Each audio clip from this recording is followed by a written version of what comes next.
Welcome to today's Explainer. Today we're unpacking a really wonderful piece of educational material designed for young learners. It's called How Do I Spend My Day? And whether you're an educator or a parent, we all know that establishing a healthy daily routine is absolutely foundational for early childhood development. So let's just dive right in and see exactly how these core life skills are introduced to kids.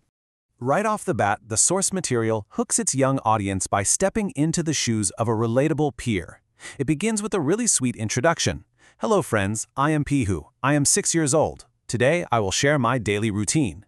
By introducing a 6-year-old anchor, the text takes what could easily be a super dry list of rules and transforms it into this highly compelling, narrative-driven story. It's an invitation to follow along with a friend, which makes learning these life skills feel so natural and highly relatable. And so our chronological walkthrough of Pihu's day kicks off with the morning wake-up. Imagine stretching your arms with a big smile as the clock shows it's time to start a fresh new day. Establishing a consistent wake-up time is literally step one in building a good morning routine. It perfectly sets this positive, energetic tone for the whole rest of the day. From the second she's out of bed, those core morning habits are clearly mapped out. It's a structured, easy-to-follow flow: getting up, having a warm glass of water, brushing teeth, and taking a bath. Young minds absolutely thrive on this kind of predictability, right? By breaking the morning down into these actionable, clearly sequenced steps, kids can easily wrap their heads around how to build a reliable, healthy start to their own mornings. Now, what's really fascinating here is how personal hygiene is paired directly with physical well-being. Think diligent toothbrushing right alongside morning yoga. The source material intentionally highlights these specific habits early on to drive home a really important point. Taking care of your body, both inside and out, is a vital priority before you tackle literally anything else.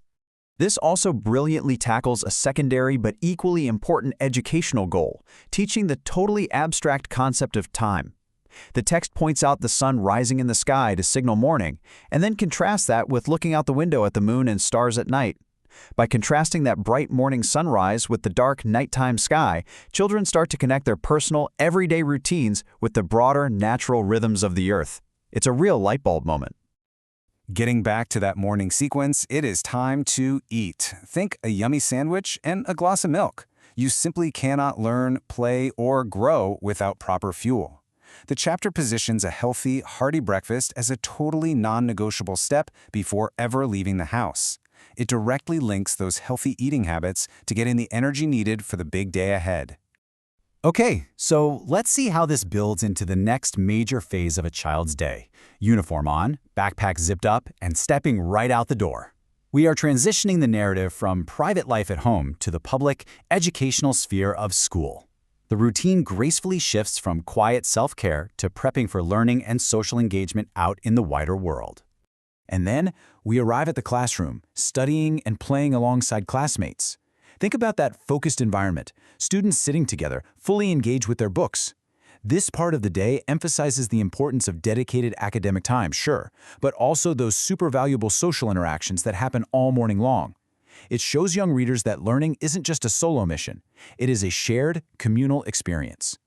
As the day rolls on, the chapter drops in another really subtle time cue. It notes, the sun is high in the sky, it is afternoon time. It's the perfect backdrop for enjoying lunch outside in the sunshine with friends. And crucially, the text makes a point to mention washing hands before eating, so it's seamlessly reinforcing that earlier hygiene habit in a brand new context. Pretty clever, right? But look, a healthy routine isn't just about sitting still at a desk. As any parent knows, all that kid energy has to go somewhere. The source material makes absolutely sure to weave active play into the afternoon schedule, like jumping rope outdoors. This highlights the absolute necessity of balancing out classroom studies with physical activity and just plain fun. It is a great reminder that moving your body is a huge part of a well-spent day. As we move into the evening portion of the day, the focus shifts back to the quiet of the home. Think sitting at a desk, school bag parked nearby, focused on drawing or studying. This is that classic homework or independent study phase. It teaches young learners that even after the school bell rings, carving out a dedicated, quiet time at home is crucial for locking in what they've learned and practicing those new skills. From there, the day begins to beautifully wind down. Everyone gathers around the table for a shared family meal. The chapter really underscores that dinner time is a crucial routine for family bonding. It establishes this steady, comforting evening rhythm where everyone can just come together, share some food, connect, and unpack their day. Finally, we reach the end of the chronological day, tucked into bed, resting peacefully under the covers. This emphasizes the ultimate healthy habit, getting a good night's sleep. Because let's be real, without proper rest, none of the other amazing activities we've talked about are even possible. Sleep is exactly how young learners recharge their minds and bodies for whatever tomorrow might throw their way.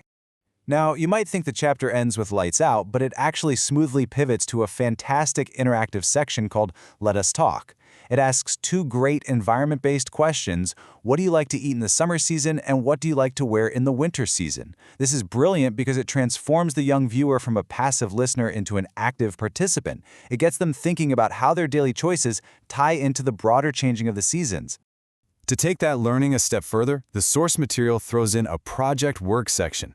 It prompts kids to draw or stick pictures of their favorite seasonal foods and to identify local festivals celebrated during those times. This perfectly wraps up the hands-on activities, showing educators and parents exactly how to extend these daily routine lessons into fun, tangible projects. It's all about connecting a child's day-to-day life with their local culture and environment. So, we've walked through a complete, beautifully balanced day, from that very first glass of warm water all the way to turning out the lights. We've seen firsthand how a solid routine creates a sturdy foundation for learning, health, and happiness. Which leaves me with a final provocative question for you to ponder. How will you shape your healthy daily routines starting tomorrow morning? Whether you're structuring a day for a young learner in your life or maybe even refining your own habits, I hope this explainer has given you the inspiration to make every single part of your day count. Thanks so much for learning with me, and I'll catch you in the next explainer.